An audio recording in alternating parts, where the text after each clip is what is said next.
BJP और Samajwadi party एक ही थाली के चट्टे बट्टे हैं। ये दोनों हमेशा एक दूसरे के पूरक रहे हैं, इसलिए उपचुनाव में जनता बीएसपी पर ही भरोसा जताएगी। ये कहना है बीएसपी प्रमुख मायावती का। आजमगढ़ और रामपुर में होने वाले लोकसभा उपचुनाव को लेकर मायावती लगातार कैंपेनिंग मोड में हैं। उनका दावा है कि दोनों सीटों पर इस बार बीएसपी का बोलबाला होने वाला है। बकौल मायावती, बीजेपी के वापस सत्ता में आने से लोग खुद को ठगा हुआ महसूस कर रहे हैं। ऐसी गलती लोगों को, खासकर विशेष समुदाय के लोगों को दोबारा नहीं करनी चाहिए। यूपी उपचुनाव के परिणाम बीएसपी के पक्ष में होने चाहिए, जिससे बीजेपी सरकार की जन विरोधी नीतियों और कार्यशैली पर काफी हद तक अंकुश लगाया जा सके। बीजेपी की अग्निपथ नीति जन विरोधी है और बुलडोजर की कार्यशैली अहंकारी है। इस तरह के तमाम तीखे तंजों के जरिए मायावती ने योगी और अखिलेश को घेरा और आगामी उपचुनावों में बम्पर जीत का दावा भी किया। यूपी की आजमगढ़ लोकसभा की सीट पर बाई इलेक्शन हो रहा है।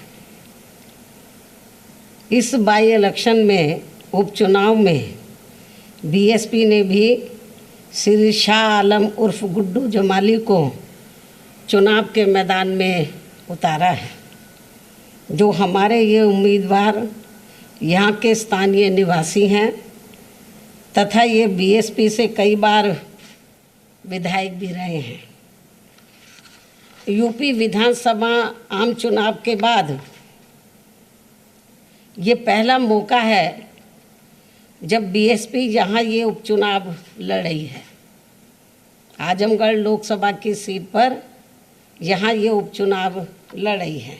हालांकि ये उपचुनाव है, किंतु लोगों के लिए यह इस मायने में खास व महत्वपूर्ण है कि वह एक तीर से दो शिकार करके पहले भाजपा को हराकर उसकी अग्निपथ आदि जैसी जन विरोधी नीतियों व बुलडोजर वाली अहंकारी कार्यशैली का सबक सिखा सकते हैं और साथ ही सपा को भी बीजेपी से उसकी अंदरूनी मिली भगत आदि की भी सजा दे सकते हैं, जिससे ये पुनः स्थापित हो जाएगा कि खासकर यूपी में भाजपा को चुनाव में पराजित करने के लिए सपा नहीं बल्कि बीएसपी ही सर्वाधिक शक्तिशाली माध्यम है।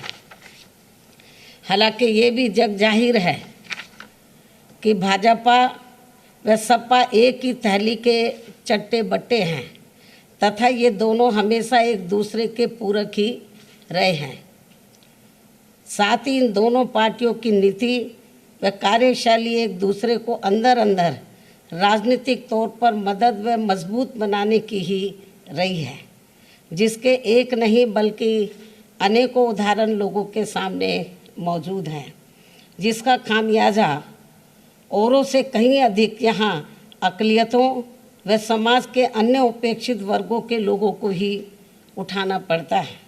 इतना ही नहीं बल्कि पिछले विधानसभा आम चुनाव में भी इन दोनों पार्टियों के भारी षड्यंत्र एवं आपसी मिली भगत के तहत ही, यानी कि इससे पहले जो असेंबली का चुनाव हुआ, ये बाई इलेक्शन से पहले, तो इन दोनों पार्टियों के भारी षड्यंत्र एवं आपसी मिली भगत के तहत ही बीएसपी को बीजेपी की बी टीम बताने व चुनाव को घोर हिंदू मुस्लिम सांप्रदायिक रंग देने का ही नतीजा था।